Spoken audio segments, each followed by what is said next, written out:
여러분 안녕하십니까? 5월 13일 굿모닝 MBN 시작합니다. 네, 먼저 오늘의 주요 뉴스입니다. 이태원 클럽발 코로나19 확진자가 100명을 넘은 가운데 홍대 주점과 부산 광안리에 갔던 20대 2명이 확진 판정을 받았습니다. 어디서 감염됐는지 파악이 안 돼 방역당국에 비상이 걸렸습니다. 서울의 한 고등학교 3학년 학생이 연휴 기간 이태원 클럽에 갔던 걸로 드러났습니다. 검사 결과 음성이었지만 서울시 교육청은 각 학교에 긴급 문자를 보내 이태원 클럽을 방문한 학생이 없는지 확인하라고 당부했습니다. 성착취물 앤던방을 만든 24살 남성 갓갓이 어제 구속됐습니다. 경찰은 오늘 갓갓의 신상 공개 여부를 결정합니다. 아파트 경비원이 입주민의 폭행과 폭언을 견디다 못해 극단적인 선택을 한 사건과 관련해 경찰이 입주민을 출국 금지했습니다. 경찰은 이번 주 안으로 입주민을 불러 조사할 예정이라고 밝혔습니다. 미성년자 성폭행 혐의로 구속된 유도 전 국가대표 왕기춘이 대한유도회에서 영구 제명당했습니다. 유도회는 성폭행 여부와 상관없이 미성년자와 성관계한 사실이 인정된다며 최고 수위 징계를 결정했습니다. 이태원 클럽발 확진자 수가 100명을 넘어섰습니다. 어제 정오 기준으로 서울에서만 68명이 나왔는데 서울에서 발생한 최대 집단 감염인 959 콜센터에 이어 두 번째로 많습니다. 이현재 기자입니다. 어제 오후 6시 기준 이태원 클럽발 코로나19 확진자 수가 106명으로 늘었습니다. 지난 6일 첫 확진자가 나온 뒤 엿새 만에 100명을 넘어섰습니다. 이태원 클럽발 신규 확진자는 25명입니다. 이태원 클럽을 방문한 사람 중에서 11명, 그리고 확진자 접촉자 중에 10명이 추가로 확인되어서 106명 중 77명이 클럽 방문자, 나머지는 이들의 접촉자였습니다. 서울 확진자가 총 68명으로 가장 많았고 경기 지역이 23명, 인천 7명, 충북 5명, 부산과 제주가 각 1명씩 발생했습니다. 서울시는 초긴장 상태입니다. 아직까지 3차 감염은 확인되고 있지 않습니다만은 무증상 감염이 36%가 넘고 그리고 전파 속도가 매우 빠르다는 점에서 우려하지 않을 수가 없습니다. 이태원 클럽발 서울 확진자 수는 41명이 감염됐던 959 중앙만민교회를 이미 넘어섰고 98명이 확진돼 서울 최대 집단 감염이었던 959 콜센터 사태 바로 다음입니다. MBN 뉴스 이현재입니다. 네, 문제는 또 있습니다. 이태원 클럽을 가지 않았던 확진자도 추가됐다는 건데요. 서울 홍대 주점을 찾은 20대 남성과 부산 광안리를 다녀온 20대 여성인데 감염 경로가 깜깜이라 확산 우려가 커지고 있습니다. 김현 기자의 보도입니다. 인천 서구에 사는 20대 사회복무요원은 지난 7일 지인들과 홍대 주점을 찾았습니다. 머문 시간은 4시간 정도. 지난 9일에는 경기도 의왕에서 가족 모임을 가졌습니다. 다음 날인 10일부터 인후통 증세를 보였고 어제 코로나19 확진 판정을 받았습니다. 인천 남동구에 사는 20대 여성도 확진 판정을 받았는데 지난 8일 지인과 KTX를 타고 1박 2일로 부산 광안리를 다녀왔습니다. 두 사람 모두 이태원 클럽을 방문했거나 관련자 접촉은 없었던 것으로 전해졌습니다. 이태원에서 시작된 감염이 이미 여러 갈래로 확산됐을 가능성이 커진 겁니다. 최악으로 판단을 한다면 전혀 다른 연결고리가 진행됐을 수도 있고 지역 내에서 겹치는 동선상에서도 전파됐을 가능성도 배제할 수는 없습니다. 홍대와 광안리 같이 인파가 몰린 지역을 방문했기 때문에 2차, 3차 감염도 우려되는 상황. 방역당국은 CCTV 자료 등을 통해 역학조사에 착수했습니다. MBN 뉴스 김현입니다. 지난 황금 연휴에 서울의 한 고등학교 3학년 학생이 이태원 클럽을 다녀와 코로나19 진단검사를 받은 것으로 드러났습니다. 이 학생은 연휴 이후 학교에 가 다른 학생들을 대면했는데 이 검사 결과는 다행히 음성이었습니다. 노태현 기자의 보도입니다. 서울 소재 한 예술고등학교 3학년 학생이 지난 황금 연휴 기간 코로나19 확진자가 나온 이태원 클럽을 방문한 사실이 확인됐습니다. 연휴 직후 해당 학생은 학교에 가기도 했습니다. 지난 4일과 8일 두 차례에 걸쳐 학교가 실시한 3학년 학생을 대상으로 한 미술 실기 수업을 받았습니다. 당시 교실에는 다른 학생 10여 명도 함께 있었습니다. 자칫 등교 계약을 하기도 전에 학교에서 집단 감염이 발생할 수도 있었던 겁니다. 다행히 해당 학생은 지난 11일 진단검사를 받은 결과 음성 판정이 나왔고 2주간 자가격리에 들어갔습니다. 학교 측은 정식 등교는 아직 시작하지 않은 상태였고 실기실만 잠깐 문을 연 것이었다고 설명한 것으로 전해졌습니다. 서울시 교육청은 각 학교의 이태원 일대 클럽 출입 학생을 파악하고 학생 지도 강화를 당부했습니다. 또 교육청은 원어민 교사를 포함한 전체 교직원을 대상으로도 이태원 클럽 방문 여부를 조사하고 있습니다. MBN 뉴스 노태현입니다. 이태원 클럽을 방문했던 사람 5,500여 명 중 약 2,000명은 현재 연락이 끊긴 상태입니다. 정부는 이동통신 기지국이나 카드 결제 정보 등 모든 방법을 동원해 이들을 찾는 데 주력하고 있습니다. 김도형 기자입니다. 방역당국은 지난 4월 24일부터 5월 6일 사이 이태원 일대 5개 클럽 방문자 5,500여 명의 명단을 확보했습니다. 이 중 2,400여 명과는 직접 통화해 조사를 마쳤고 전화를 받지 않는 나머지 3,100여 명 중 1,100여 명에게는 안내 문자를 발송했습니다. 문제는 연락이 닿지 않는 2,000여 명입니다. 정부는 기지국 접속 정보와 카드 결제 정보 확인 등의 방법을 총동원하고 있습니다. 관할 경찰서인 서울 용산경찰서는 이태원 클럽 인근에 CCTV 자료를 확보했습니다. 방역당국은 협조하지 않을 경우 CCTV 조사를 통해 경찰력을 동원하겠다고 밝혔습니다. 역학조사에 협조하지 않는 분들에 대해서는 경찰의 협조하에 CCTV 조사 등 대응해 나갈 계획입니다. 경찰은 전국에 8,500여 명 규모의 신속 대응팀을 꾸리고 소재가 확인되지 않은 클럽 방문자를 찾을 계획입니다.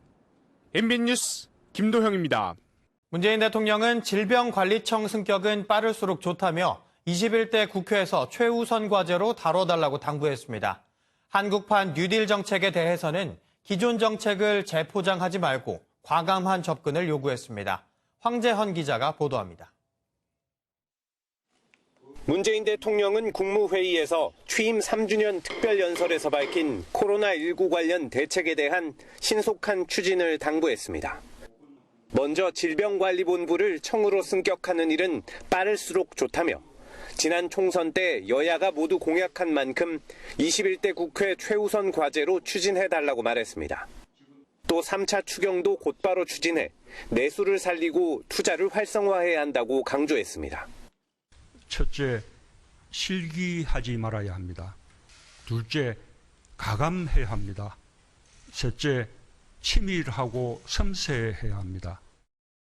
문 대통령은 외환위기 당시 IT 인프라를 구축해 IT 강국이 된 것처럼 과감히 대규모 사업을 적극 발굴해달라고 말했습니다. 한국판 뉴딜 또한 과감하게 추진해야 합니다. 기존에 해오던 사업을 재포장하는 차원이 아닙니다. 전 국민 고용보험과 관련해서는 좋은 제도도 정교하게 준비하지 않으면 오히려 역효과가 날 수 있다며 치밀하고 섬세한 접근을 주문했습니다. MBN 뉴스 황재헌입니다. 아파트 경비원이 입주민의 폭행과 폭언을 견디다 못해 극단적인 선택을 한 사건과 관련해 경찰이 입주민을 출국 금지했습니다. 경찰은 이번 주 안으로 입주민을 불러 조사할 예정이라고 밝혔습니다. 박자은 기자입니다. 서울 강북구의 한 아파트에서 경비원으로 일했던 최 모 씨는 주민의 폭행과 협박에 못 이겨 지난 10일 자택 주변에서 극단적인 선택을 했습니다. 경찰은 최 씨를 폭행한 혐의를 받고 있는 주민 신모 씨를 출국 금지하고 이번 주 내로 피의자 신분으로 소환해 조사할 예정입니다. 최 씨는 아파트 주차 문제로 갈등을 빚어온 주민 심 씨에게 지난 4월 말부터 지속적으로 폭언과 폭행을 당했습니다. 최 씨는 고통을 이기다 못해 지난 4일에도 한 차례 극단적 선택을 시도했지만 주민들에게 제지당하기도 했습니다. 유서에는 자신을 도왔던 입주민들을 향한 감사 메시지와 함께 너무 억울하다라는 말이 담겼던 것으로 알려졌습니다. 시민사회 단체들은 어제 추모 기자회견을 열고 이번 경비 노동자의 죽음은 개인의 비관이 아니라 사회적 타살이라고 밝혔습니다. 앞서 최 씨의 발의는 어제 진행될 예정이었지만 유족들은 아직 심 씨로부터 사과를 받지 못해 발의를 내일로 미뤘습니다. MBN 뉴스 박자환입니다. 성착취물을 공유하는 텔레그램 N번방을 처음 개설한 대화명 갓갓이 구속됐습니다. 경찰은 갓갓에 대한 신상 공개 여부를 오늘 결정할 계획입니다. 김영현 기자입니다. 모자를 푹 눌러 쓴 남성이 마스크로 얼굴을 가린 채 경찰서를 빠져나옵니다. 30분 동안의 영장 실질 심사가 끝난 뒤에야 혐의를 인정한다고 말합니다. 혐의 모두 인정하십니까?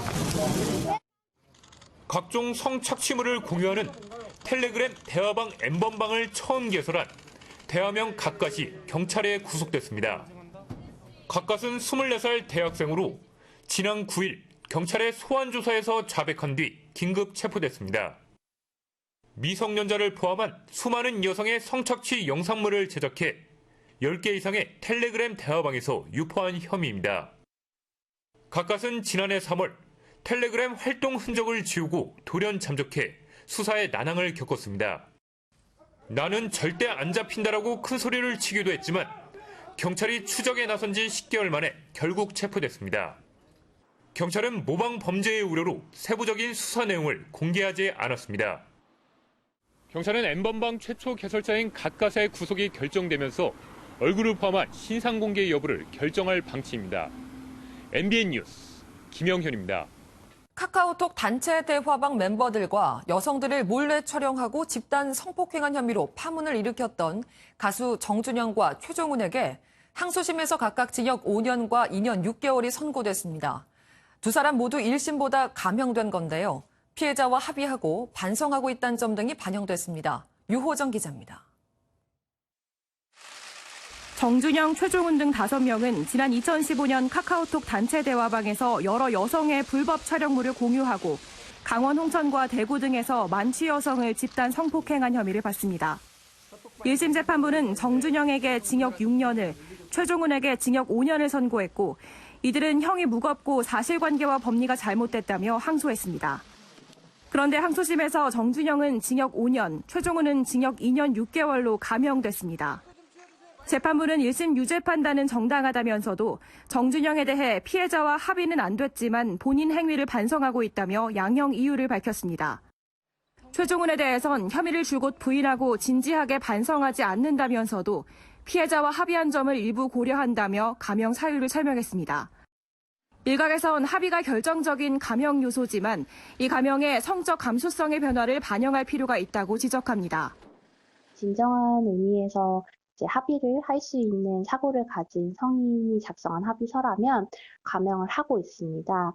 그런데 이런 부분은 현실적으로 법 감정에는 맞지 않은 부분들이 재판부는 카카오톡 대화 내역 등이 위법하게 수집됐다는 피고 측 주장은 모두 기각했습니다.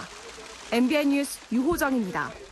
민경욱 미래통합당 의원이 투표 조작의 증거라며 흔들었던 투표 용지가 일선 선거관리위원회에서 유출된 것으로 드러났습니다. 선관위는 투표 용지가 투표 종료 이후 도난된 것으로 보고 검찰에 수사를 의뢰했는데 민 의원은 부정선거에 대한 수사가 시작되는 거냐며 어서 자신을 잡아가라고 했습니다. 백길종 기자입니다.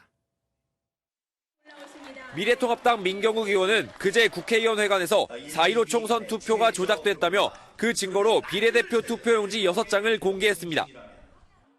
사전투표 용지들이 담겨져 있는 사전투표 용지, 투표함에서 발견된 일련 번호가 붙어있는 당일 투표지입니다. 사전투표용지는 미리 준비하지 않고 그때그때 출력하기 때문에 여분이 생길 수 없다며 자신이 들고 있는 사전투표용지 자체가 조작의 증거라고 주장했습니다. 하지만 중앙선관위 조사 결과 민 의원이 제시한 투표용지는 사전투표가 아니라 총선 당일 본투표가 끝나고 남은 용지였습니다. 선관위 관계자는 민 의원이 공개한 투표용지 일련 번호를 대조해 추적한 결과 경기도 구리시 선관위가 분실한 투표용지 6장인 것으로 확인됐다고 밝혔습니다. 투표가 끝난 후 개표소에서 여분의 용지가 도난된 것으로 본 선관위는 이번 일을 민주적 선거 질서를 해치는 중대 범죄로 보고 대검찰청에 수사를 의뢰했습니다. 이에 대해 민 의원은 입수 경위에 대한 해명은 없이 부정선거에 대한 수사 개시를 반긴다는 입장만 밝혔습니다. MBN 뉴스 백길종입니다. 사회적 거리 두기 실천을 위해 가운데 좌석을 비워두겠다고 발표했던 미국 항공사가 승객을 꽉 채운 채 비행한 사실이 밝혀졌습니다. 감염 불감증을 보여줬다는 비판이 나왔습니다. 박통일 기자입니다. 미국 유타에서 출발해 텍사스로 향하는 여객기한. 승객들이 다닥다닥 붙어 있고 마스크를 착용한 사람은 찾아보기 어렵습니다. 영국 런던에서 리스본을 향하는 여객기한 승객들 역시 사회적 거리두기 지침을 개의치 않는 모습입니다. 미국에선 한 심장 전문의가 코로나19 의료봉사를 마치고 집으로 돌아가는 비행기를 탔다가 승객으로 가득 찬 기내 상황에 놀라 촬영한 사진을 트위터에 올렸습니다. 사진은 금세 온라인에서 확산하며 논란이 됐고 유나이티드 항공 측은 곧바로 여러 안전조치를 취하고 있다고 해명했습니다. 논란이 계속되자 항공사 측은 다음 주부터 기내 예약이 만석에 가까우면 항공편을 변경할 수 있도록 하거나 포인트를 지급하겠다고 약속했습니다. 불안한 마음에 아예 방호복을 입고 비행기를 타는 승객도 있습니다. Well, I feel quite safe because everyone wear like mask, so I think that's maybe quite safe for us. 미국과 유럽에서 속속 이동 제한 등의 봉쇄 조치를 해제하는 가운데 벌써 감염 불감증 우려가 커지고 있습니다. MBN 뉴스 박통일입니다. 시진핑 중국 국가주석도 마스크를 쓰지 않고 현지 시찰에 나섰습니다.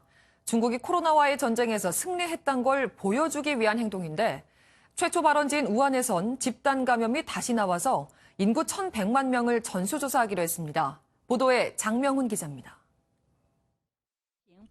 시진핑 주석이 중국 산시성 한 농촌 마을을 찾았습니다. 주민들과 가까운 거리에서 이야기를 나눴지만 마스크를 쓰진 않았습니다. 인근 관광지에서도 마찬가지입니다. 코로나19가 진정세에 접어들자 중국 각 부문이 빠르게 정상화되고 있음을 보여주려는 의도로 보입니다. 시 주석의 자신만만한 행보와는 달리 중국에선 코로나19 재확산에 대한 불안이 커지고 있습니다. 최초 발원지였던 우한시에선 봉쇄가 해제된 지 한 달 만에 집단 감염이 발생했습니다. 지난 9일과 10일에 모두 6명의 환자가 발생했는데 우한시 당국은 인구 1,100만 명을 전수조사하기로 했습니다. 우한시에 앞서 지린성 수란시에서도 11명이 집단 감염됐고 랴오닝성에선 무증상 환자가 나왔습니다. 중국 관영 매체는 최근 재발 사례가 산발적인 감염일 뿐 광범위한 재확산은 아니라면서 커지는 우려를 진화하고 있습니다. MBN 뉴스 장명훈입니다. 미국이 5.18 민주화 운동의 진상규명에 도움이 되는 140쪽 분량의 기밀문건 43건을 한국 정부에 전달했습니다. 외교부는 2019년 11월 외교 경로를 통해 요청한 미국의 5.18 관련 비밀 해제 문서 4본을 전달받았으며 문건에 대한 평가를 거쳐 공개해야 할 부분을 공개할 것이라고 밝혔습니다. 코로나 바이러스의 모습을 한 햄버거와 오토바이 기억하시죠? 이젠 머리 모양까지 바꿔놨습니다. 아이들의 머리 스타일이 예사롭지 않습니다. 삐죽삐죽 사방으로 뻗은 이 모습 어디서 본 것 같지 않으세요? 예상하신 대로 코로나 바이러스의 모양을 본뜬 거라고 합니다. 한 미용사가 케냐의 빈민가 소녀들을 대상으로 이렇게 따주고 있다는데요. 바이러스에 대한 경각심을 갖게 하기 위해서라고 합니다. 아이도 어른도 앞으로 이 머리 볼 때마다 손 씻을 생각이 절로 나겠죠. 2020 도쿄올림픽의 정식 종목으로 스케이트보드가 처음 채택되는데요. 이 선수 기억해줬다 눈여겨보시기 바랍니다. 한 소년이 스케이트보드를 타고 있습니다. 한 번, 두 번 빠른 속도로 왕복하더니 그대로 점프. 아니 방금 대체 몇 바퀴나 돈 거죠? 정확히 3바퀴, 무려 1080도로 스케이트보드 역사상 최초의 기록이라고 하는데요. 11살밖에 되지 않은 이 브라질 소년은 사실 이번 도쿄올림픽 스케이트보드 종목에도 국가대표로 출전할 예정이었다고 합니다. 아쉽게도 올림픽은 연기됐지만 그 사이 얼마나 더 실력이 늘어있을지 기대해봐도 좋을 것 같네요. 내 방에서 혼술은 해봤지만 아직 다른 사람의 시선 때문에 혼밥은 좀 어렵다는 분들 아마 이곳에서는 가능하지 않을까 싶네요. 넓은 잔디밭 위에 식탁과 의자가 덩그러니 놓여 있습니다. 자리를 잡자 주방 창문과 연결된 짚라인을 통해 바구니에 음료가 담겨 넘어오는데요. 다시 바구니를 넘겨주면 에피타이저부터 디저트까지 코스 요리가 계속해서 바구니를 타고 전달됩니다. 코로나19로 여행이 어려워지자 스웨덴의 한 요리사가 자연 속에서 식사하며 조용히 힐링할 수 있도록 홀로 즐기는 식당을 생각해낸 건데요. 조금 번거롭고 속도는 느리겠지만 오롯이 나만의 시간을 마음껏 누릴 수 있겠네요. 오늘 출근길도 쌀쌀하지만 낮에는 어제보다 기온이 오르는 곳이 많겠습니다. 서울은 어제 20도를 밑돌면서 선선했었는데요. 오늘은 21도까지 올라 예년 봄 날씨를 보이겠습니다. 강원 동해안과 영남은 25도 이상 올라 다소 덥겠습니다. 속초는 어제보다 약 6도가량 오른 27도, 대구는 어제와 비슷한 26도가 되겠습니다. 낮부터는 바람이 강하게 부는 곳이 있겠습니다. 우선 영동에서는 강풍 예비특보가 내려진 가운데 10에서 16m의 강한 바람이 몰아치겠고요. 중부와 호남 서해안, 영남 동해안에서는 8에서 12m의 강풍이 불겠습니다. 여기에 동해안에서는 대기까지 건조한데요. 바람에 날아갈 물건은 없는지 확인하는 것은 물론이고요. 불씨 관리도 잘해주셔야겠습니다. 위성 영상입니다. 지금 전국이 맑습니다. 공기도 깨끗한 상황입니다.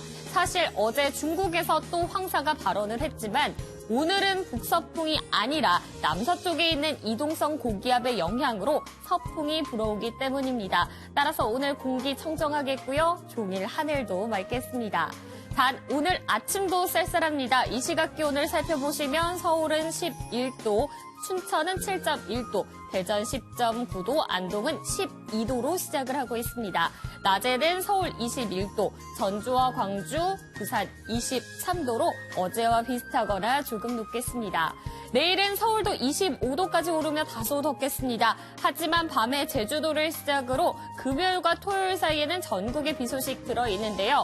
이때 비가 내리면서 금요일 하루는 기온이 반짝 내려가겠습니다. 이후 일요일에는 중부와 전북에서 비가 내리기 시작해 월요일에는 또 전국적으로 비 소식 나와 있습니다. 날씨였습니다.